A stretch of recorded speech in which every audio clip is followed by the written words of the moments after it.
Hello hi नमस्कार सांग मैंने आज बहुत दिन पर गोटे छुट्टी मिली तो भगवान का आशीर्वाद थिले भगवान का जगह को जीवार सुजोग मिले बस गोटे बही पढ़ुली हठात बसला जगार डाकी नेला भाया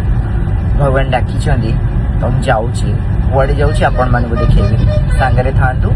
आशा करुच्ची आपण मानक भी भल लगे और जो जगह को जाऊँगी ठाकुर जगह तो समस्त भल लगे आशा करुच्ची आपण मैंने भी मो सहित एंजॉय करेंगे स्टे ट्यून। बर्तमान गाड़ी चली सुंदर पाग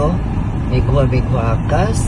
किसी समय मु पहुँची एबे आपण मैंने जानी पारे मु कौटिक आसी मु गले आपण मान देखी तो बर्तमान मु पहुँची जाइए भितर को जा बर्तमान आम मुख्य मंदिर को जीवा आगु ये माँ आदिचंडी बस माँ आदिचंडी का दर्शन करवा आम भारतीय प्राच्य संस्कृति भितर थिबा शक्तिपीठ मानक भितर ये एक बलिष्ठ शक्तिपीठ जहा तंत्र मंत्र जंत्र एवं आध्यात्मिकतार एक महासमन्वय जहा उपरे कौन छात नहीं किंतु एठी माँ 64 जोगिनी रूप में विराजिता। तो वर्तमान आम आसी पहुंचीचे माँ 64 जोगिनी मंदिर रे जहाँ हीरापुर रे अवस्थित आम भुवनेश्वर निकट में एवं जीवा माँ का दर्शन पाई माँ 64 जोगिनी समस्त मंगल करंतु समस्त माँ चरण बिंदु एति प्रार्थना।